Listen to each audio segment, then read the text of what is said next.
Hey, Sooner football fans. This is your Sooner Football Fans podcast. Today we have Blinkin Riley on the podcast. We sit down with Blinkin and we break down the Big 12 team by team with stats that you could only get from Blinkin himself. We also throw in a little Mike Leach talk and, of course, everyone's favorite, the Texas A&M Aggies and all their weirdness. Sooner football fans is not associated with the University of Oklahoma, but we do have eligibility left. Boomer. Hey, Sooner football fans. You got Terry and Rob here. Boomer Rob. Boomer Terry. And on the podcast today, we are honored. We were honored about a month ago when he followed us on our Twitter account finally. It only took him 3 months, but, you know, when you get that notice, the excitement was there. And we talked to him about coming on the podcast. So we have him tonight, the man, the myth, the master of Twitter stats, the man who weekly puts Texas and OSU in their place, Blinkin Riley. Boomer, Blinkin. Boomer, guys. So how's it going, man? It's going well. Going well. Well, thank you so very much for coming on with us. I know that we've gotten several messages on our Twitter account that they're looking forward to hearing what you had to say, and you know, quite honestly, we've been looking forward to it too. But before we get into all of the your masterism on the stats that we're going to cover on the Big 12, tell us about Blinkin Riley. How did Blinkin come about? Well, I was working from home, so you know, you get a little free time whenever you want to when you're at home. So yeah. I got a little bored. I had another Twitter account. I got a little tired of all the politics and the Trump and Clinton and all that. So I decided to just start fresh, start from scratch. Just go with one that's just all OU sports. You know, we had Bud, Barry, and Bob, and so this was just after Blinkin Riley had become the head coach. Was when I made the account, and so I just forced it. Yeah. You know, I just forced a B in front of there. So I like the movie, and I thought that would be funny. Yeah. So we're talking about Robin Hood, Men in Tights, of course. Right. And right. You know, your avatar is Blinkin. Blinkin, the little blind servant guy. Yeah. So, any favorite scenes from Robin Hood that stand out to you? Blinkin's my favorite character. There's one scene that gets me every time, and I don't know if it's like the timing or what, but there's a scene where someone shoots an arrow at him, at Chew and Robin Hood and Blinkin, and he just reaches up and catches it. And Chew's like, "How'd you do that?" And he goes, "I heard that coming a mile away." Robin Hood's like, "Good job, Blinkin." And he goes, "What? Who said that?" Yeah. Well, I also like the one where they put him at lookout, and they put Blinkin at lookout. And he's hanging from the tree with his hand over his head like he's watching. And they go, Blinkin, what are you doing? He goes, guessing.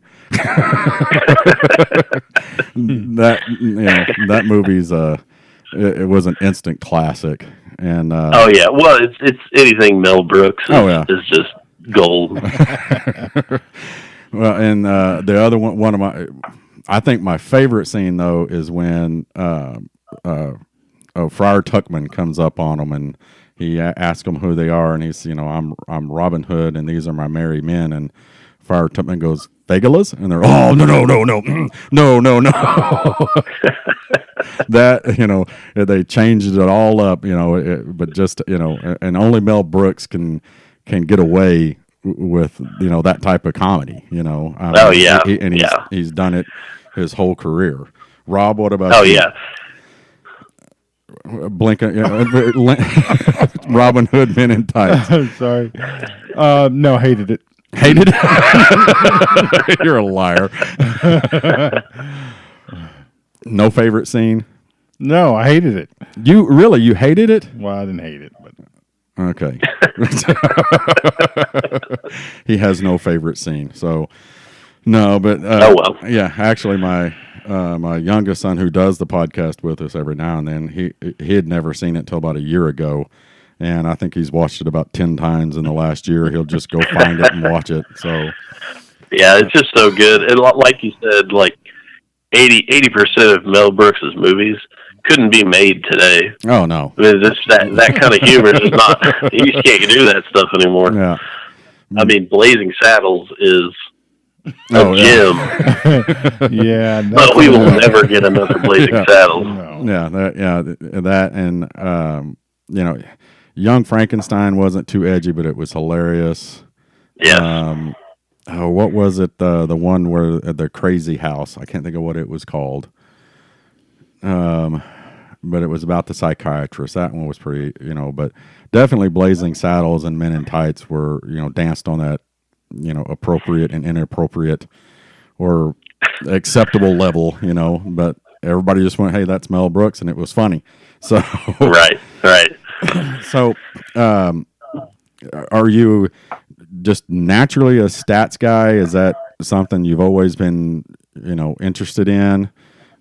Is it just OU football? Are there other sports? What gets you into all that?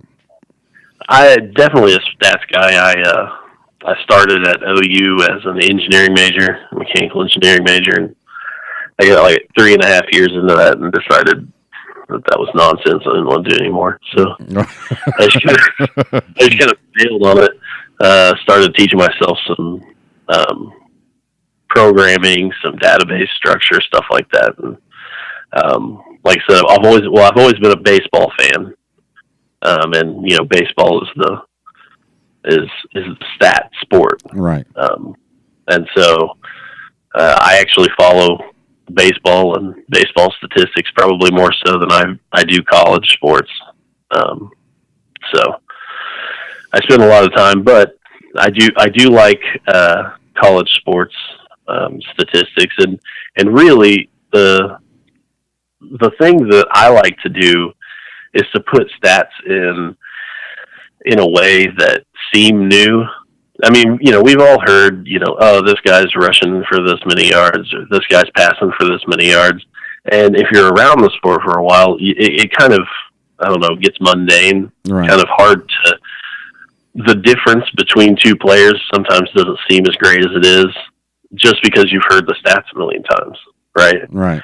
So I like putting stats in a different, comparing them to things, right. Comparing them to things that, aren't related, but it magnifies the kind of the difference between. Well, there was one you did. I don't have it up here in front of me, but you could probably. It's the one about leap year in Oklahoma State. Oh yeah, yeah. It was Oklahoma State's one. Oklahoma State has 18 Bedlam wins, and OU's won 24 Bedlam games that were played on leap years. Yeah, and see, that's what I like about your stats. Like you said, you put it in a light that you don't really think about it. You don't think about Sometimes I just absolutely laugh out loud when I read that stuff. Well, good. Especially on the Oklahoma State ones, because they're pretty laughable. Oh yeah, Oklahoma State and Texas, and Texas has put a big target on its back, I think, this year or the last couple of years. But their fan base, they're not as worse. They're not as worse. Well, that wasn't even proper English. They're not as bad as Oklahoma State fans, I don't think. But no, Oklahoma State fans are some of the worst, I believe. And Rob's got a good friend that she keeps talking about coming on the podcast with us, and Rob's not so sure he wants to let her on. Right? Well, she's a hater. She's an orange hater. She's big OSU girl. She lives in Stillwater. I don't know if it's a good idea because She will get mad and shoot us all. She's on the border of being crazy and a fan, huh? Oh, I hope she's not listening to this. We'll get a hold of Scotty and tell him to let her know about it. But yeah, so I mean, so basically, you look at these stats and then you just try to figure out a different light to put the stat in to make it stand out.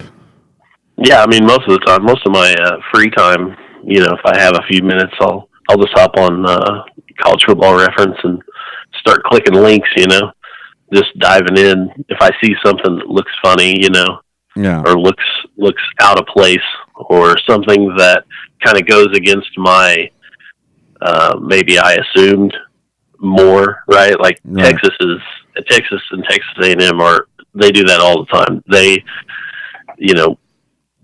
if you were new to college football, you would think that those two schools were, some legendary programs. Yeah, the juggernaut. But you really dive into it, and ugh. Yeah, yeah. It's it's kind of like I love the one Twitter account. The most consistent people I've seen call it the most consistent Twitter account out there is does UT suck today? And that's Put it like every afternoon. That guy's cracking me up. It just drops it out there. Does UT suck today? And that's the name of the Twitter account. It's got people respond to it, and I thought of one, and I put a couple of them out there. It was what year are they? 1945 is when Oklahoma State is claiming their national championship. Oh God! And I thought it was going to be a joke. I was looking at doing stuff like this day in history in 1945. Whatever. I'd put a couple of them out there, and this day in history in 2018, Oklahoma State still claims the title. Just kind of compared to what's going on. But. That's what I think why you have as many followers as you do is the parodies that you give, and there's nothing else out there that I've seen that gives the type of stats that make, like Rob said, I mean there's sometimes you read them and you just start cracking up, and then and yeah, I seem to have found a niche. Yeah. So definitely. But what we talked about doing, and let's go ahead and just kind of jump into it, is breaking down the Big 12, bottom to top. So we'll let you, do your thing, starting with, I'm going to assume it's Kansas is the bottom team. So Kansas, yeah, They are one pathetic program. Yeah. But they're pretty bad, and they're just kind of a joke. Yeah. Every time someone makes a joke, I'm sure they tell them, well, especially OSU fans, well, at least we have a better record against OU than you do. So. Yeah, and then which is pretty amazing. That can't what Kansas is, as a program, has been pretty pathetic. Right. I think my tweet today, actually, David Beatty, he's been the coach there for 3 years now, and he's won 3 football games, and only one against an FBS opponent, and that team was Texas. Yes. You think they wish they had Mangino back? I mean, he took them to the Orange Bowl. Yeah, Orange Bowl. Yeah. Yeah. I mean, you would think. Well, I mean, maybe the last 4 coaches that they've had have a combined 5 wins against Power 5 teams. The last 4 coaches. Yeah, and it's not that they hired bad coaches. I mean, the old quarterback from Nebraska just went blank. Tommy, help me out, Rob. He coached at Buffalo. He was I can't think of his name now, but he coached at Kansas and got fired. And then they brought in Charlie Weiss. And I want to say Frazier, but that doesn't. Yeah, it was Tommy Frazier, wasn't it? Yeah, he was the coach, because he did real well at Buffalo. And then they come in to he comes to Kansas and just. Yeah, but they also had Charlie Weiss. Yeah, and then Charlie Weiss comes in. Charlie Weiss. And and he just drug it into the dirt. Sometimes we wonder how do we recruit to Norman, Oklahoma? Well, how do you recruit to nowhere, Kansas? They got to be basketball fans, I guess. Good grief. They might as well just drop that football program. Well, and I saw I guess the boosters put out a deal. I guess at the end of the year they bought a big sign, demanding better and out of their program and things like that. And I was just surprised that there were enough fans in Kansas that could put money together to put a billboard up. I mean, they just it's because you look at the games on TV and it's embarrassing. I mean, so I know that it's rough. Their student section is choreographed.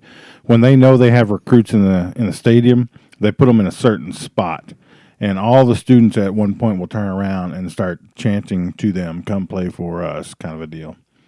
It's not really working out for them, but I know that happened because I know a kid that was up there on a recruiting trip, and he's like, "Yeah, it was kind of weird, kind of creepy." Yeah, I don't, I said that it's. I'm with Rob. They let Mangino go. I mean, he had.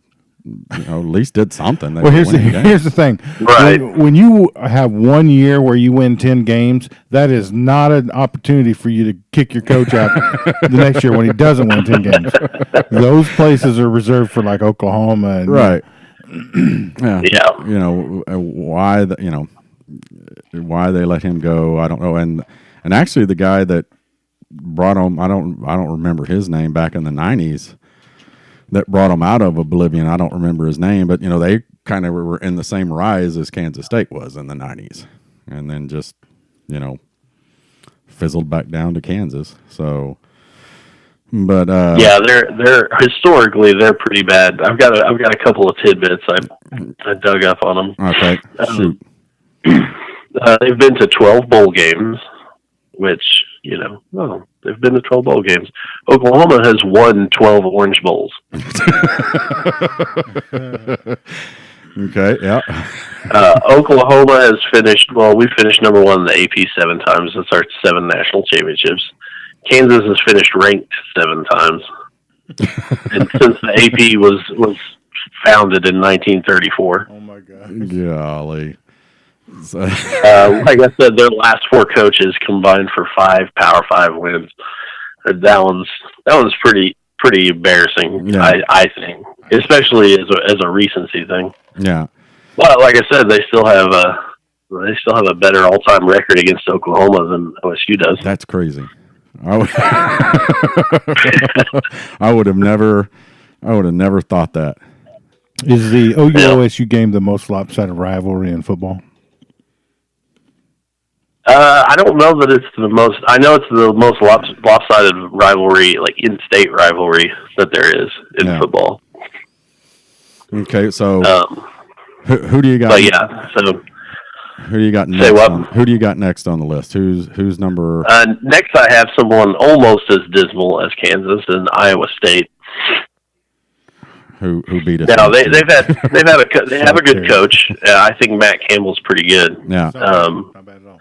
But as far as you look at, their kind of whole history, it's pretty embarrassing. Let's see. I've got a couple here. Finished. Okay. So Iowa State has finished in the top 25 twice. Wow. Oklahoma has 6 different coaches that have finished in the top 20. Most of these are going to be compared to Oklahoma. Oh yeah, because, when you're at the top of the hill, everybody has to scratch and climb to get there. there have been more U.S. presidents assassinated than been consensus All-Americans at Iowa State. Oh my God. No, that's one I'd have never thought of. Yeah. So, go ahead. Well, I was just going to finish with this one. I thought was pretty incredible. You're going to have one better than the president's assassination? Okay. I personally think it's better. Okay. I think it's a little crazier. If Oklahoma lost their next 750 games in a row, they would still have a better all-time winning percentage than Iowa State. They'd have to lose how many games in a row? 700? 750, and they'd still be ahead. Jeez. Yeah, and since we're on Iowa State, and their coach, obviously, I think he's doing a pretty good job, just like you just said, and Rob agreed. But he is probably the most uncoached-looking guy in the Big 12, or maybe in the. He looks like he's kind of like, I don't know, early teen look. He just to me. Yeah, he doesn't strike you as an authority figure, does he? He kind of looks like to me it looks like he's startled a lot of the times. That it's just like everything that's going on is kind of startling to him. Yeah, I get that too. Yeah, so I see where you're coming from. But hey, he took a middle linebacker and brought him to Norman and put it on our defense. So I was about to say more power to him. I mean, he did. Well, that was tough to watch. That game, I did not. It didn't even occur to me that we might lose that game until there were like 30 seconds left. It was that unbelievable to me that we were just getting worked. Yeah, and then that's when the F-bombs really started dropping around my house, because I've shared it before on the podcast. Is we watch. I didn't go to that game, but we watch most games here at the house, and Rob comes over on the away games and stuff, and we usually have a pretty good crowd here. But we developed a couple of years ago. We call it the Rally Patio, and like I said, we have a 65-inch TV in our living room, and one of those is a curve. Yeah, a curved TV in the living room, and then we have our game room that has a 55-inch flat screen. Nice TV. And then on the patio, we have, about a 17-inch flat screen out on the patio. But when it's a close game, we all go out to the patio, and we call it the Rally Patio. We did it with the Ohio State game. And I like that. Yeah, and my son kept coming. It was just him and I here watching the game, and he got up somewhere in the second half. It's like, come on, Dad, we got to go to the patio, Rally Patio. And I was like, no, we're not going to the patio. I'm not going out there. He was like, come on, Dad, it's time to go. He would come in, Dad, get out on the patio. It's the Rally Patio.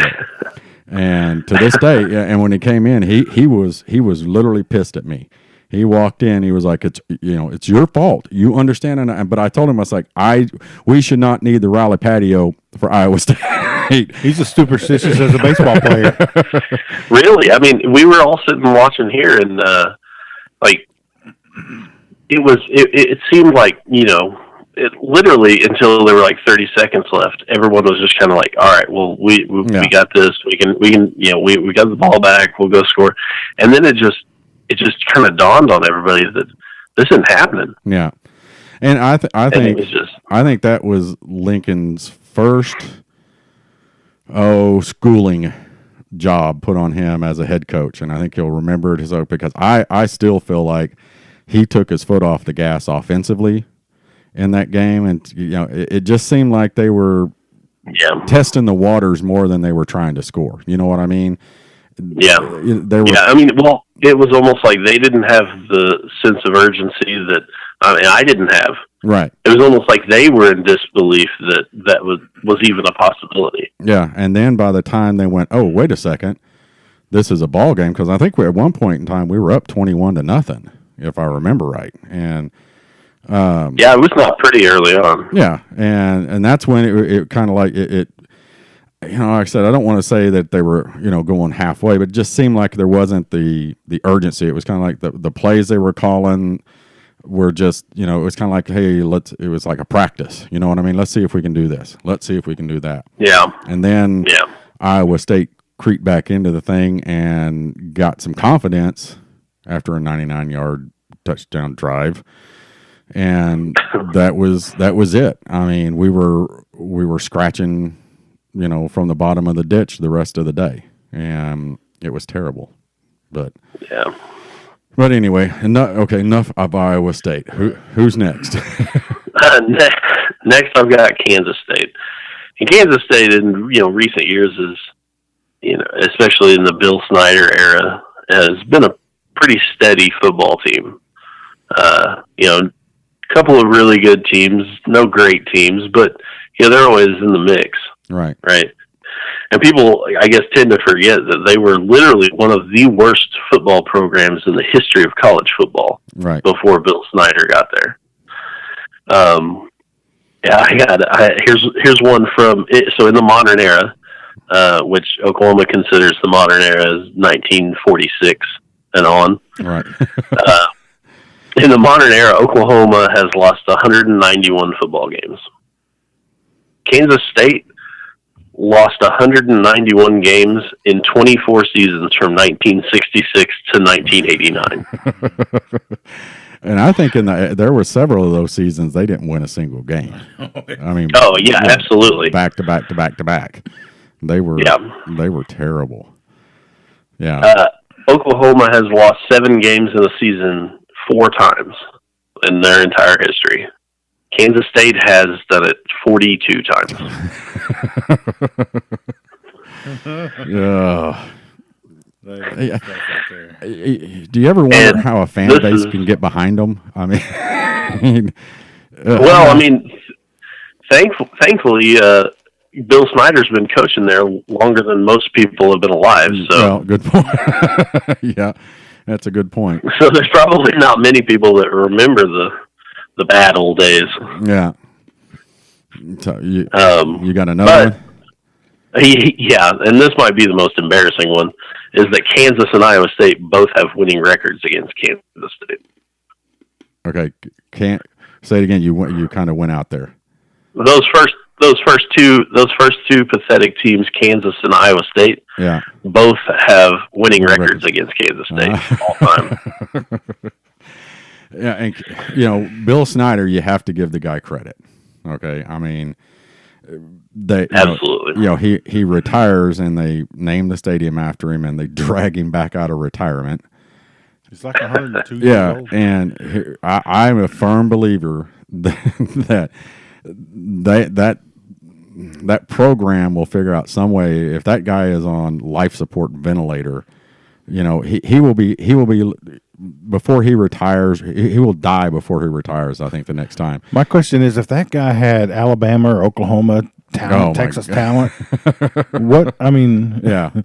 But I honestly, I think before it's done, he'll look like Stephen Hawking's coaching football on the sidelines. They'll have him a little tray. He'll roll out on the field, and he'll have a little light and a sip and puff thing to call plays with. They're not going to let that guy go away, and hell, they may taxidermy him and put him on the sidelines anyway. That is how I've never seen, and rightfully so. I mean, I understand. I don't understand it, but you kind of understand it. I mean, that guy is everything to that program, and more. And it's almost like, if I was a Kansas State fan, I'd have a complex about it. Oh, yeah. I mean, with how bad they were before he got there, and how bad they were when he left, and how quickly they got bad. I mean, they went from he retired, and it was like the next year it was just crap again. Yeah, but like I said, they're always a team they'll be there. Yeah. They'll be around. They're always a team that does more with less. Yeah.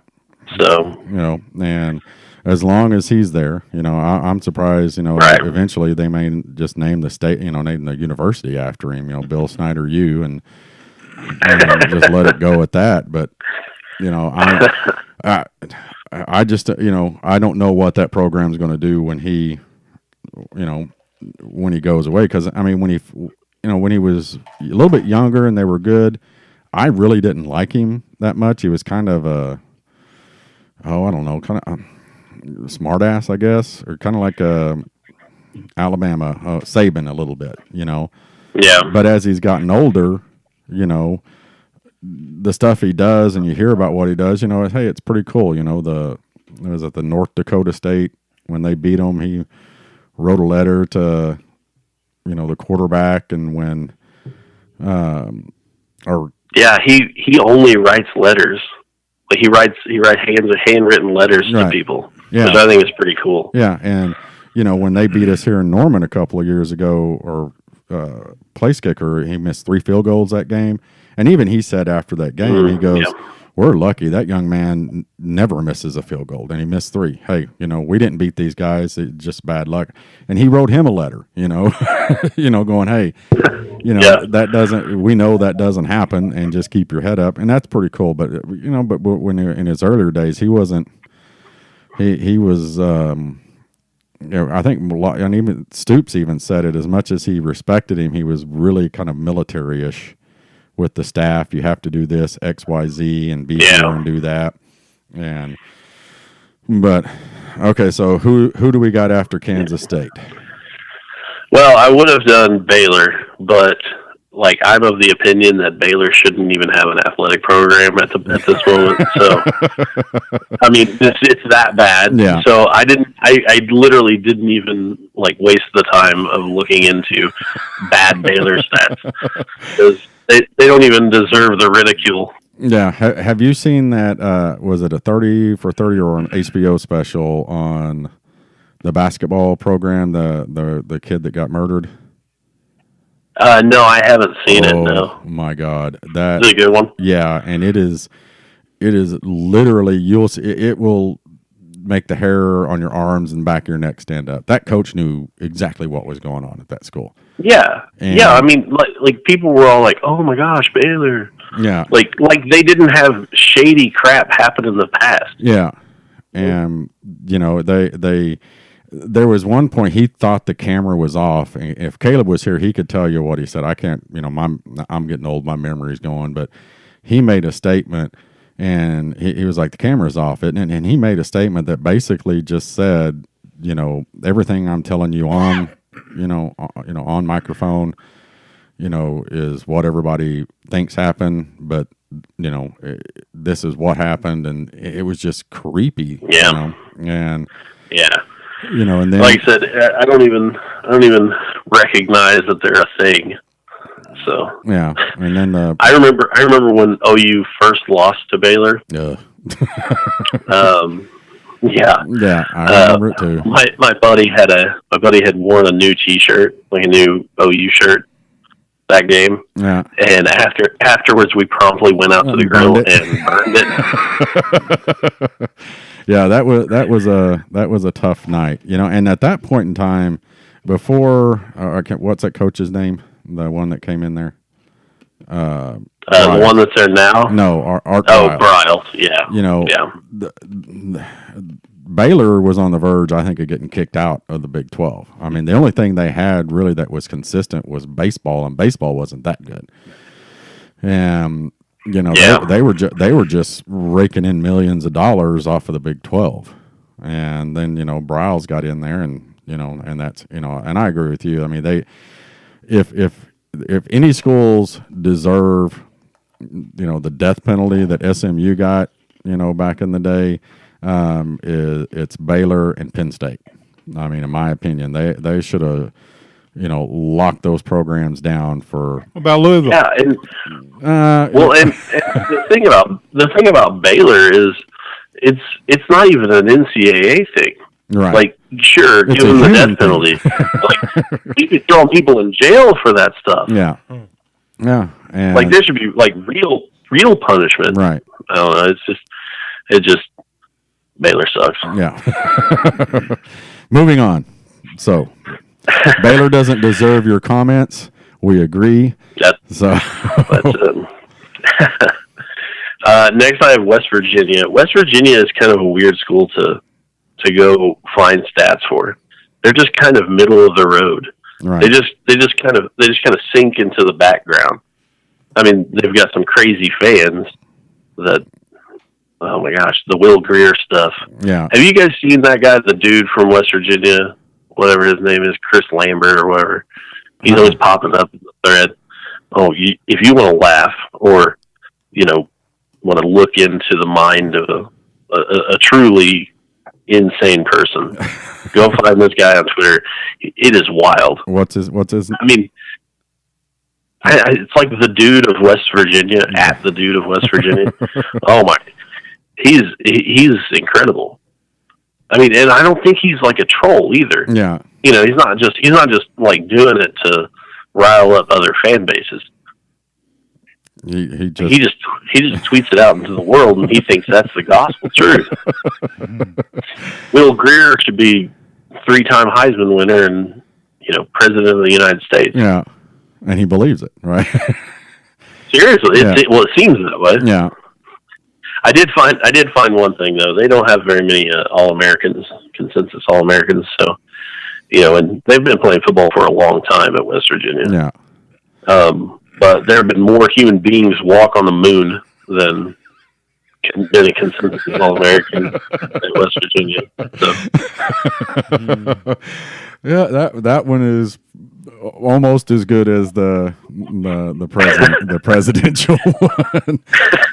But, well, yeah, because the president's only 4 people. Yeah. But, at least 12 people have been to the moon. Yeah, but here's my question, and it has been for the last couple of years, is why is it every year we hear West Virginia is going to be good this year? They said it last year, and they said it the year before that, and we're saying it again this year.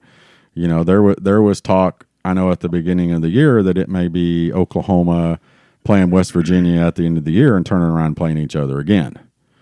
And what I haven't seen anything different in the last 3 or 4 years that would make anybody think that. Why do you think everybody has that, aura or whatever with them? I think it maybe has to do with that. They just kind of blend into the background. There's somebody that everybody knows, very recognizable. They have a good head coach. They've had some really good athletes in the past. And I think it's like a safe kind of out on a limb pick. Yeah. If that makes sense. Yeah. It's not a pick Baylor to win the Big 12 and then they go winless kind of a pick. You can say, I think West Virginia is going to be really good, and then they'll win 9 games, but they're not going to do anything. Yeah. I think they just have that kind of. They're just in that little niche. Yeah, and everybody knows that Mike Leach is the mad scientist of college football, but Dana Holgorsen looks like the mad scientist of football. He's another one that doesn't look like he should coach at all. Right? It's like so for some reason it looks like every West Virginia game is played in 70-mile-an-hour winds. I was fixing to say the same thing. His hair is always, and it's thin, but yet it's long, and it's always just blowing around. And he's one or two things. He's bouncing around the sidelines, hollering, or he's standing there dead still with his arms crossed. There's never an in between with him. Right. When he's into the game, and then when he realizes he's getting his ass kicked, he just kind of souls up, and he just doesn't. Which is pretty awesome since they've joined the Big 12. So. But and then his press conferences. I know here at the on the franchise, the morning show, they always play. They play his press conferences because they talk about he needs a cough lozenge. Because he's always in the middle of his, about every 5 words, he's, and he keeps talking, and it's like, somebody give him a Halls, okay? Because you can't do a whole press conference, but he's another one that just doesn't look like a football coach, I mean, neither does Mike Leach, but I mean. That's true. Mike Leach doesn't look, sound like, act like, nothing about his persona is a football coach, but I mean he does it. But Mike Leach is a treasure. Oh yeah. I love Mike Leach. I hope he coaches forever. Yeah. And there was one I was watching. On NFL Network, the Football Life, and the kid from Oklahoma that played down there, that played with the Patriots. What's his name? Rob. What position? What do you play? Wes Welker. Wes Welker played for the Patriots. Yeah. And he had no offers except from there. Okay. And he said he remembered going from Tech? Yeah, from Tech, because he was little. But somebody saw him and, told Leach about him. And so Leach looked it over, called him one day, and he has a spot on, Leach impression. And he did it. He did it on this show, of him. Just like, if, we're going to go ahead and offer you a scholarship, but we need to know within the next hour. And Wes Welker was like, dude, I don't have another offer, so I'm taking it. And he talked about it in kind of the same way. He was just, football, offensive football smart, but just dude's out there. I mean, he's definitely out there. Pirates and I saw the other day he was talking about that he followed a raccoon. Yeah, I read that story. It was like an SB Nation thing or something. It was like 3 of the most ridiculous, most Mike Leach stories that you've ever. And he wanted to see where they lived. Yeah, he followed them for like 2 miles. Yeah, and he talked about it like it was normal. It was like everybody does that. Can't tell if that's damage from past drug abuse or if that is current up to date happening now. He is in Washington now, so they, it's legal up there. And but okay, so we got through West Virginia. So who's next on the chopping block? Well, it's actually Texas Tech. Texas Tech, so, the Red Raiders. So we can get into that a little bit. Speaking of Mike Leach, yeah. I took a look at, Texas Tech is, well, at least for the last 10, 15 years or so, has been a passing school, right? Right. Since 1956, Texas Tech's top 200 rushers have rushed for a total of 113,129 yards. Oklahoma's top 50 rushers have more than that. But they were a rushing school until 2001. They were a... Oh, yeah. Well, just like everybody else. Yeah. Texas Tech has been to 38 bowl games. Bud, Barry, and Bob went to 39 bowl games. Yeah. And they also... Speaking of Texas Tech, that's my favorite football game I ever went to. Oh, really? It was Texas Tech in 2008 when they were ranked number 2 and we were, 5? Yeah. Oh, man. That was I've been to OU Texas games. I've been to Big 12 championship games. That was the most fun I've ever had at a football game. I mean, what was it, 42-7 or something at halftime? I mean, it was incredible. Yeah. So they have. Where do they get the tradition, or do you know, of throwing tortillas on the field? Does anybody know? I have no idea. Yeah. I mean, maybe it's just a weird West Texas thing, like they didn't have anything better to do, I guess. Yeah. West Texas is like that, Yeah, I imagine Lubbock is like you drive for 10 hours in the desert, in The Mummy when the mirage kind of moves away and suddenly there's a city there. Yeah. That's how I imagine going to Lubbock is. Yeah, I think you're pretty close to right, because I went to college for a year in Abilene, which is down in the same part, and you could see Abilene at night for an hour before you got there. I mean, you could literally, it looked like, it wasn't the glow of the lights. You could see actual, lights, and it's like, oh, I'm almost there. And then you're still driving, and it's like, I'm almost there. And you finally pull into town. it's like it moves away from you as you're getting closer. But A lot of nothing out there. Yeah. Even when you get to Lubbock. yeah, mesquite trees, nothing but trees. About any tree that's there has been transplanted except the mesquite, and they're only like 4 or 5 foot tall. It's ugh. And it's weird that they hired Mike Leach. I mean, to me, if you would have thought there would have never been a fit, and he did for a while. Yeah. And that's another program that, you get rid of the best thing you've had in quite a while. And yeah, absolutely. Yeah.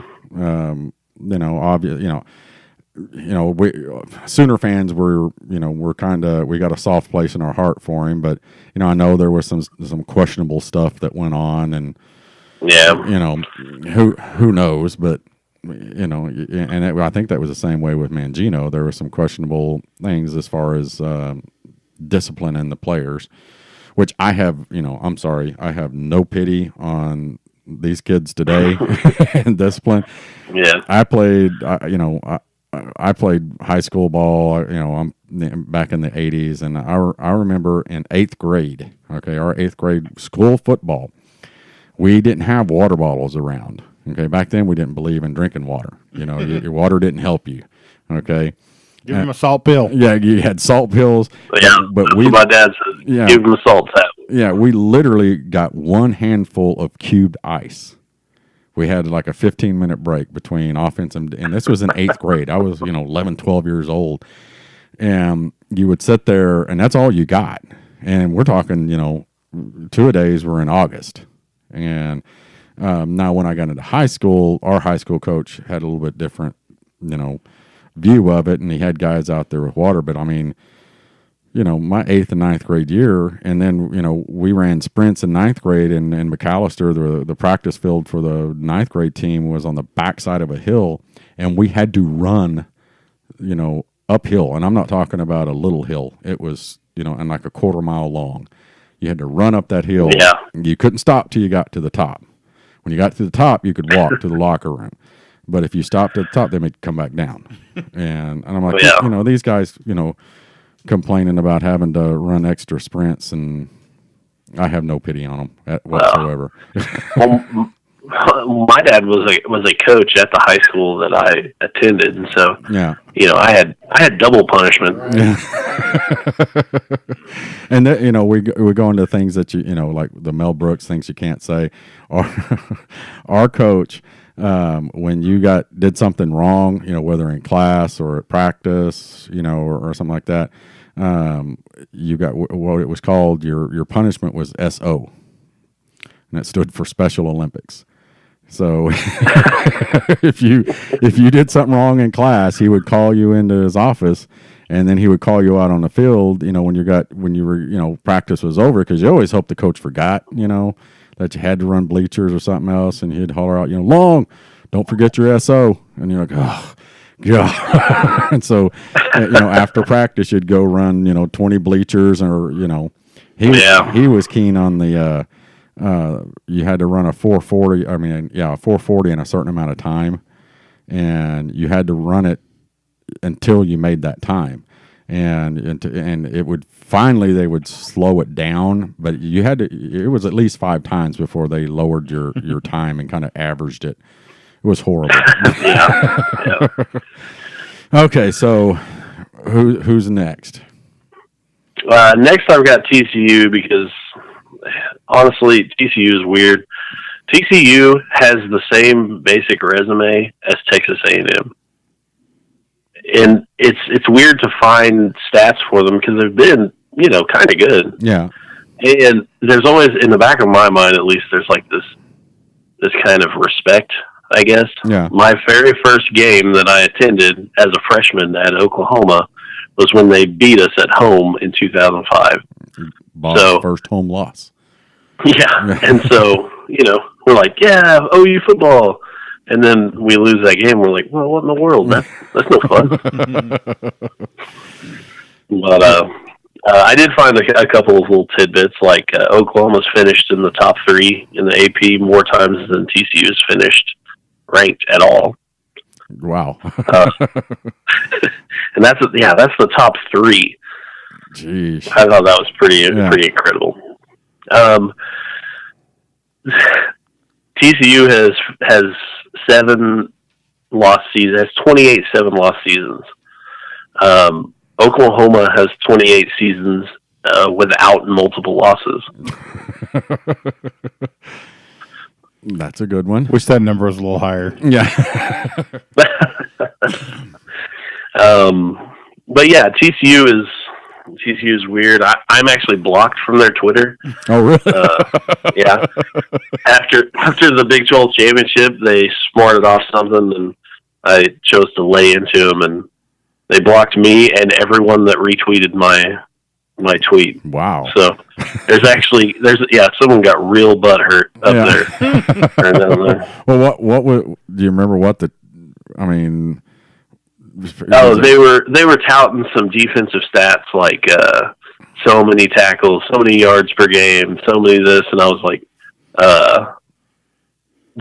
80 something or 77 points allowed to Oklahoma. Yeah.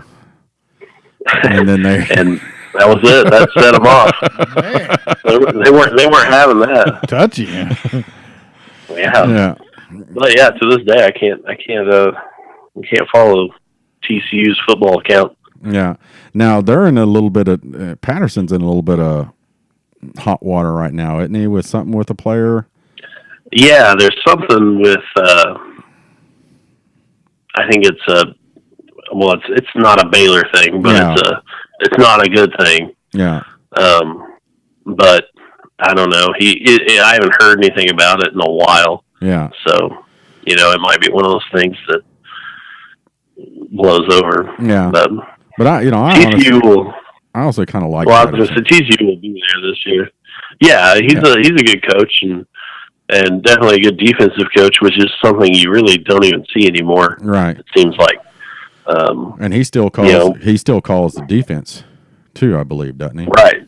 Yeah. Yeah. Yeah, he still calls the plays because they asked him against how to beat. What would your advice be to beating Blinkin Riley's offense? And he just didn't have an answer. He was like, "Good luck." Yeah, good luck. Whoever gets them. Yeah, I remember that. Whoever gets them, good luck stopping them. Well, the way to beat Oklahoma, the way to beat guys stub their toe on the way to the game or something. Yeah, the way to beat Lincoln Riley's offense is just hope you can outscore it, which 2 teams were able to do last year. Right. Right. Thanks to a defense that looked like a picket fence half the time, but. But, yeah. But I think the big thing, a big thing about the defense is, I feel we draw back so far, and that's fine, I guess. If we could tackle. Yeah. I mean, it seemed like every time they'd go for a big play, somebody would go for a big play. They caught the ball or started in front of our defenders. Right. And then you watch guys just bounce and slide off. Oh yeah, just kind of, dive at their shoelaces. Yeah. Well, hoping they don't get hurt. Yeah, and I think that's that's part of the fundamentals of the game that I think went away a long time ago is wrapping up. Again, to fall back on my childhood, especially with corners and those finesse defensive players. Yeah. It's almost like they spend so much time on coverage and speed and all this that they just lose that ability to wrap up and put someone on the ground. Right.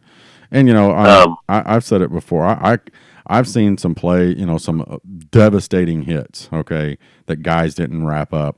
And I promise you, and Rob could probably attest to this too when he played high school ball. If I could have hit a guy like that and knocked him into the stands, but if I didn't go into the stands with him because I had him wrapped up, exactly, it was a terrible tackle. What are you doing? We don't run up and our coaches called it titty bumping. You don't run up and titty bump a guy. Right. You're just out there playing pinball. Yeah, and you see these. Like I said, there's been some devastating hits, but then you look at it and it's like. I mean, wrap him up. That's the it's like the guys don't realize if they wrap him. Yeah, you hit him hard, but he ran for 7 yards as he was falling down. Or you wrap him up. Do you not realize that if you wrap him up, the weight of your body and your shoulder going into his rib cage is going to hurt more than you running up and throwing a shoulder into him and knocking him out of bounds. We'll do Texas now. Okay, Texas it is. So hit us with what Texas got. All right. So I mentioned earlier today that Texas is the only loss or the only win that Kansas has in the last 3 years against the FBS school. And the FBS school. And in that season they beat Texas, they lost to an FCS team.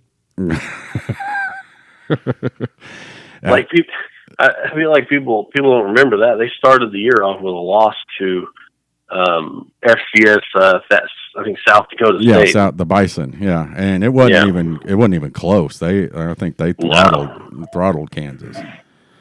Yeah, it was bad. Yeah, but they beat Texas that year. That's all we care about. There you go. And here's one that kind of illustrates the. I've said that Texas is a blue blood at best. Yeah. They have 10 seasons which they finished in the top 3 of the AP poll. OU had 10 seasons finished in the top 3 from 1971 to 1987. Yep. Those were Fairbanks and Switzer years. Yeah. Since 2010, Texas has lost 7 or more games 4 times. Oklahoma's only done that 4 times in their entire history. So. Alrighty. Yeah, and you wonder how a program as big as Texas, and I guess you could say prestigious as them, could let that happen. Yeah. Well, they just thought they had winners, and yeah. I say that, and we had the Blake year, so I guess it happens to the best of them, and Nebraska's tasting it a little bit right now, but but the Blake years didn't last too long. No, I mean Texas is pushing 8 years of kind of mediocrity ever since the Longhorn Network, right? Yeah, ever since. Yeah, they got the Longhorn Network. They thought they had something in Charlie Strong, and I think they thought they had something in Tom Herman. I don't think that's a thing either. Yeah. Give it a couple of years, I guess, but I don't know. Herman's a little weird, but he is a weird fellow. Yeah, and not like charming weird like Mike Leach. Yeah, he's like that whole off-putting weird. The whole kissing dudes thing, man.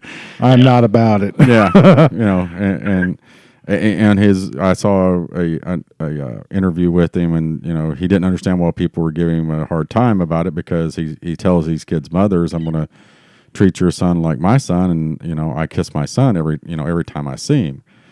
And I'm like, surely your son isn't 18, 19, 20 years. So if I walked up to, either one of my boys right now and tried to give him a kiss, they'd be like, dude, hey, whoa. You can hug me, Dad, but, nuh-uh. Yeah, he's a weird fellow. I mean, with the pee tests and stuff. Yeah. I mean, that's just, I get it. You want to be hydrated, and especially in, Texas. Yeah. The heat and everything, but come on. So does it get even weirder if he's watching? Is he watching the pee test? I'm out. Yeah. He acts as his own bathroom attendant. Yeah. He just sits in there and he holds the cup for him while they pee. Yeah, he makes. Oh man, that would definitely be weird. That's a job in the NFL. Yeah, that somebody seriously. Holds, oh yeah, somebody's got to stand there and watch. Yeah, I don't know that you could pay me enough. to be the guy that watches them pee. No. Yeah, they could pay you enough. No. $1.5 million a year. Nope. They said, but yeah, Texas is weird, and that coach is weird. And and people are jumping ship. It's weird. Yeah. They're losing recruits. They're getting out recruited by, Texas A&M, and everybody's just poaching the talent that Texas used to, hoard. Yeah. Well, I saw a thing. They had that grad transfer from Cal, running back. Yeah. And I thought there was a tweet somebody had put that just kind of summed up the dumpster fire that is Texas right now. And it just said, Texas wins recruiting battle against Texas Tech. Yeah. Like that was a hard fought thing, and that's just the state of Texas recruiting now. Yeah. It's weird. Both them and A&M this year have been weird, but there is one of the funniest Texas stories that I have is the company I work for. She still works for a company, but she was my boss for a while. And I first met her, and we were, I think, having lunch, and we were, just getting to know, chit chat and stuff. And, my office has OU stuff in it, and she's a Texas Longhorn fan. And she starts talking about her husband, how much he loved the Longhorns. And, but he passed away a couple of years ago, 2, 3, 4 years ago. And she said, but, we spread his ashes, on the 50-yard line at Darrell Royal Stadium. And I was like, well, man, that's cool. It really, you think about it. And I was like, yeah. So what? Do you contact the university, tell them how much? She goes, oh, no. We climbed the fence, ran in there, and spread his ashes on the 50-yard line right in the middle on the Longhorn and ran out. Her and her daughters did. No, they didn't ask permission. They just went out there and climbed a fence. And she goes, we had to run because I was double parked. I was afraid I was going to get my car towed. And I was like, you weren't afraid you were going to go to jail for trespassing? And she's like, no, I never even thought about it. But yeah, her and her daughters jumped the fence at UT Stadium, and you can't do that here. No, yeah, our field has an alarm. Yeah, it has sensors everywhere, and but yeah, but I the first I thought it was that the university, she contacted him and said he was like, oh sure, you can have a little ceremony, and she was like, oh no, we didn't, we just jumped the fence. And I was like, wow. Okay. So do you have any more Texas, or are we going to jump on our little brothers now? Well, I figured I'd throw in at least a couple of things about Texas A&M before we get after poor Oklahoma State. Yeah, poor Oklahoma State. A&M. So Texas A&M, for all the hoopla about them being college football royalty, legendary program, this, that, and the other, I decided to go take a look and find some teams that had as many or more top 3 finishes as they do. Okay. And I found schools like Georgia Tech, Maryland. Oh, wow. Arizona State, Ole Miss. Has more top 3, you said, finishes, right? As many or more top 3 finishes as Texas A&M, which they only have 3. Yeah, so. but you'd think they were there every year. That's not blue blood. That's more like yellow blood. Right. You'd think that was, that's an old hat for them. Yeah. But no, they're a weird bunch, and especially the students and fans. Like, there's the weird dog thing. Have you guys seen this? Like the reveille of the dog? Yeah, the dog, the Lassie. They have a scoreboard outside of the stadium that faces out that shines over the cemetery where the old dogs are buried. You're kidding, right? This is a real thing. Wow. So the like Corps of Cadets, the like weird pseudo military thing they have. Yeah. You know who the top ranking officer is in that organization? No. The dog. I'm not kidding. You can go look this up. The dog is not a like military school general or whatever. But they have a scoreboard for the dead dogs. Yes. Wow. And that's not even the weirdest thing they do. I promise you. Oh no, not at all. I was on a message board, or I was floating around somewhere, and it was when they hired Jimbo Fisher. Yeah. And this guy was talking about, he had these questions. He was commenting on the article about the ceremony and stuff. And his chief concern was, how did Reveille act around him? Was Reveille nervous? Was Reveille positive, happy that he was there? Yeah. This was a real concern for this fan. Okay, their football program might hinge on whether or not this dog trusts Jimbo Fisher. It's a weird place. Yeah. It's a very weird place. Yeah, they're like the Texas A&M fans are like the Scientology of college football. And what's fun is I don't really know any A&M fans. Now that I think about it, I know people that are Texas fans, Tech fans. Mm-hmm. No, it's like the only cult, ones. I guess you're right. The only A&M fans I know like graduated there and did the whole thing, and like, it is an odd place. Yeah. What else you got with them? Yeah. Any other good ones? I mean, other than the fact that they're a weird school, no. Other than the creepy dog stories. Well, I mean, they do things like claim national championships that aren't theirs. They even claim conference championships that they didn't win. Yeah. They claim conference championships from when they won one of the divisions in the Big 12 when they were in it. They have two of them. You've seen the picture of the big wall that has all the years and stuff. Oh, you want to laugh? Go through those years and look up what really happened. I mean, half of that wall is nonsense. Really? Yeah. So as I understand that they're military people that are on the sidelines when they're gigging them. You know what they're doing? No. They're squeezing their own junk. Oh, right? Because they're suffering like the players suffer out on the field. There's actual photos out on. You can go find them. Really? They're squeezing their junk. I don't doubt that. For and I'm pretty sure they were squeezing them pretty hard. Like the looks on the guys' faces, I was like, "What are you doing? This is not helping your team." Oh man, it's not helping your college. That 77-0 game must have been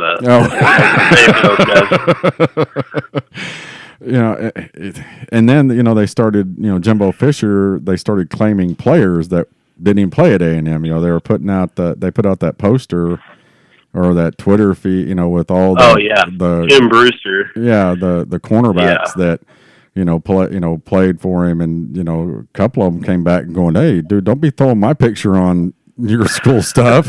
I never played. They awarded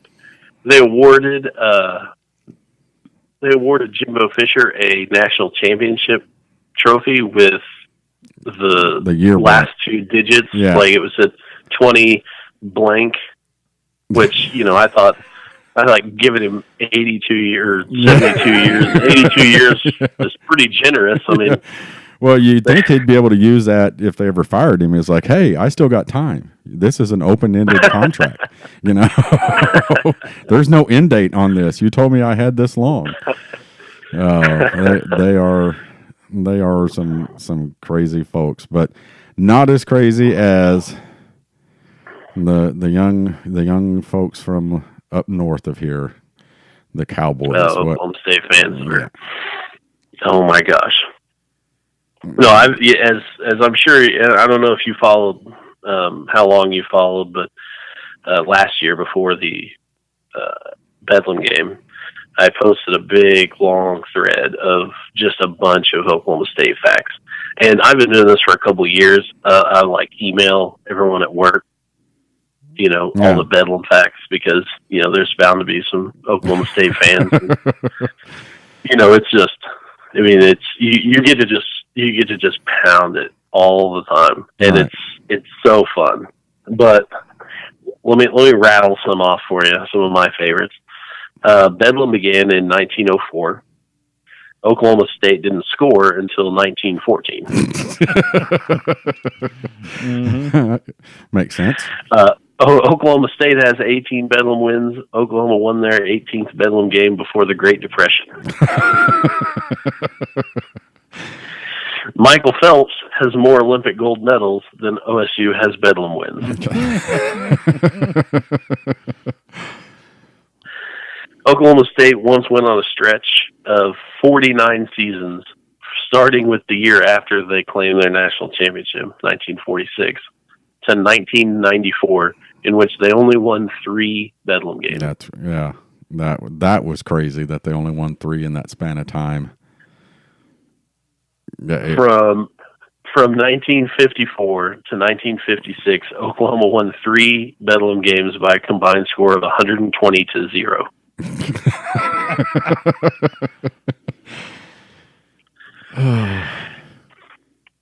If you were to give Oklahoma State double points for every time they scored throughout the whole Bedlam series, Oklahoma would still lead the series 66-46.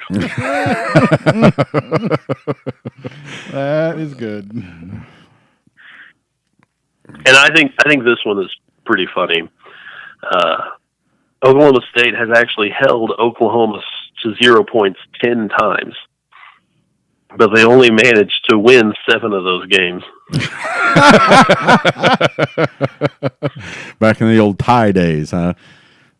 Yeah. Oklahoma has held them to 0 points 31 times. Jeez. But it's my favorite thing. And people always say, well, is it even a rivalry then? And I maintain that, yes, it is a rivalry. It is a hilarious, wonderful, statistical anomaly of a rivalry. And it's probably my favorite thing in sports. Yeah, and the thing, Oklahoma State fans take it so personal too. I mean, it's literally, every year you hear it, as Oklahoma fans, this is our year, and it very rarely comes true. Has in the last 20 years than it has in my, entire lifetime. But it's like Mike Gundy is like the greatest coach in Oklahoma State history. Yeah. Right. I mean, he has taken that program to new heights. His winning percentage against Oklahoma is somehow worse than the all-time record.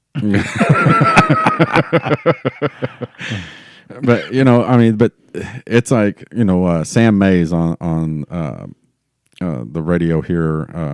I just went franchise. Yeah, the franchise. He Triple M Ranch. Yeah, he played.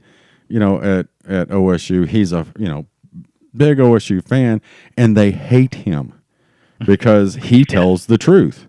He's like, right. I'm a fan. He goes, but my job is to tell the truth, and is to analyze and this, and he's a huge Baker fan, Mayfield fan, and they were today actually on the way home. I was listening to it, and because he's a Steelers fan, so am I, and we got Rudolph, and so they were going to start having a Mason Mondays for him, and they were coming up with all these songs and stuff, and it was just driving him nuts. And then they said, what about a Mayfield Monday? He's like, I'd be fine with that. And then they start talking about we heard there's going to be a Lifetime movie, and he goes, oh yeah, I'd watch that. I'd some little footies and popcorn and some wine and watch it. But the Oklahoma State fans, they call him a traitor. And he's right. like, why, and he's said it before, is why am I a traitor when I respect and recognize greatness? The guy is the best player in college football. He's the best player on the field out of any of them when the two teams played. But they take it, and I know they do the same thing to Jim Traber on the other station. If he says it like it is, they're like, you're a traitor. No, I'm a sports analyst. Right. Right. And it's almost like he gets vilified for being embarrassed that his school can't beat their rival. Yeah. And it's like, I don't know. It's weird. I've listened to a lot of him, and you're right. He's just doing his job. Like his job is literally to cover Oklahoma sports. Well, they're a wrestling school, so yeah. I mean, Hey, they always bring that up. Yeah. But they won like, I don't know. They've got like, I don't know how many, like 26 or something wrestling titles. Like 20 of them came before like 1935. Yeah. Seriously, it's really like all of them are way back in the day. When schools were wrestling. Yeah. They were the only school wrestling, and they wrestled on JV. Another national title. It's like 1945 all over again. Yeah, and they're really good at meat judging. Yeah. Have you seen that? They won meat judging national championships. Yeah. But, we all have friends. Rob's got good friends and stuff that, are Oklahoma State fans. But there was one time, my youngest son played basketball. And, he played several sports. But he, ended up playing basketball. And so he played on some traveling teams. And we used to go to Stillwater all the time to tournaments they had up there. Greg Swaim has some basketball tournaments up there almost every weekend. Mm-hmm. And there was one time, afterwards, I posted on Facebook something like, I went to Stillwater again, and I realized the one thing I love about Stillwater is, oh, wait, there's nothing I love about Stillwater. Okay? You would have thought I walked up and shot somebody's dog. Okay? I mean, people I went to high school with, knew my whole life, were just like, that's the problem with you OU fans. And I've said on the on the podcast, I'm not an OSU fan. I don't ever root for OSU. Mm-hmm. But people were putting on my Facebook feed, we're fan. I'm an OSU fan, but I root for OU when they're not playing OU. I don't give a damn. I don't care. I don't like Stillwater. Eskimo Joe's is an okay place. It's not. Well, the good thing about OSU fans is you never hear from them unless they win, which is not very often. Oh, so. Yeah. Oh, yeah. They shut up. They'll never let you. They'll never let you live it down. Yeah, hallelujah.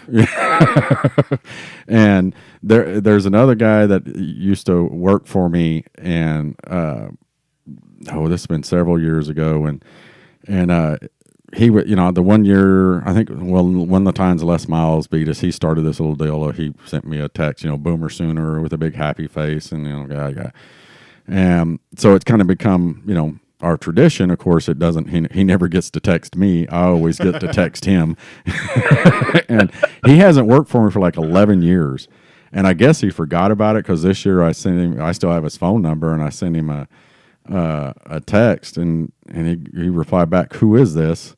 And I said, you've already forgot me. And he's like, I think I know. He said, and then he replied, is this Terry? And I was like, yeah, you didn't. And he goes, dude, I lost my old phone went out. I lost all my numbers and stuff. And I haven't seen it. He goes, I actually thought at the, because it was right after I was thinking, I wonder if Terry's going to text me. And about that time it came across, but that's, but I said, they're the biggest group of whiners, I guess, as far as football fans that I've ever been around. So yeah, it's tough. It's tough talking to them because they always bring up other sports. It's never a football conversation. Yeah, there's no such thing as a football conversation. Well, in their defense, that's what I would do too. I'm with you. I don't agree with that either. Yeah, but and the funny part is that during the 70s and especially the 80s when Jimmy Johnson was there, there was times they played. We were 1-2 and 2-3, and that's where the coin really Sooner magic was happening. You literally saw it in those games. I mean, there was a game in the 80s where they it wasn't. I don't want to say it was an onside kick, but yeah, it was an onside kick. We were losing.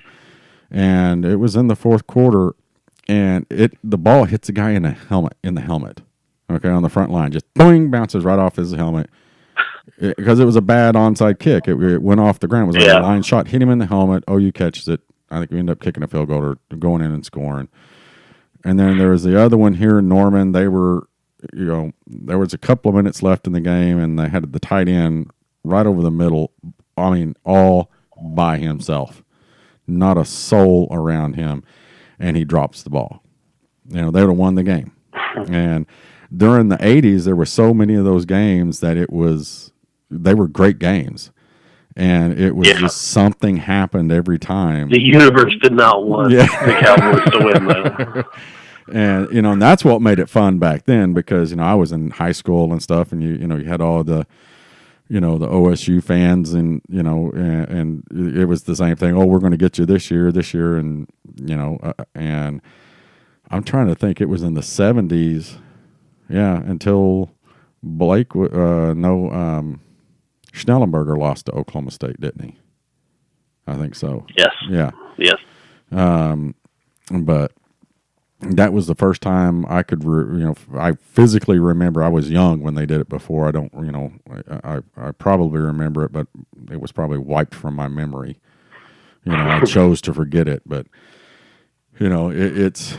I'm like you. I think it's a rivalry. It's an in-state rivalry, but it's not a rivalry. I don't think like OU Texas. Oh no! It's not an OU Texas thing. It's definitely a rivalry, just because of it's a long-standing game, and the fan bases get after it, and it has all the signs of a rivalry. Just not the record. All but one, right? Yeah. But did you see Barry Switzer? I guess they had a party today or something for T-Bone.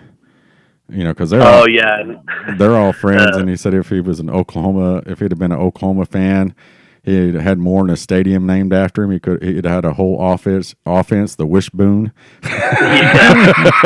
If you're an Oklahoma fan, it would have been the Wishbone.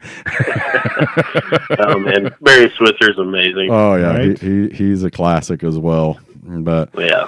Well, hey, man, that's about it for this. We've been at it for a while, but, hey, all great stuff. And yeah, it's been fun, guys. And, hopefully, we'll do it again, especially when the season gets closer, maybe do some stuff. And, yeah, definitely. Maybe do some stuff on Florida Atlantic and UCLA. I have a problem picking on Army. Or any of the military schools, it's, those guys are, I've said before, I don't know if you should root that hard for them to get beat up, but I'm going to, but, maybe something on, the FAU and all those before the season starts, but anytime. You gotta pick on the lane train. Oh yeah. But anytime, man, just hit us up. We'd love to have you on again. Absolutely, guys. It's been fun. But, that's the podcast for the day. So, Boomer Rob. Boomer Terry. And Boomer Blinkin. Boomer, guys. Thanks for listening to the Sooner Football Fans Podcast. If you want to be on the podcast and talk Sooner football with us, go to www.soonerfootballfans.com. Click on the How to Be on the Podcast tab, fill out the form, and we'll get you on. Boomer.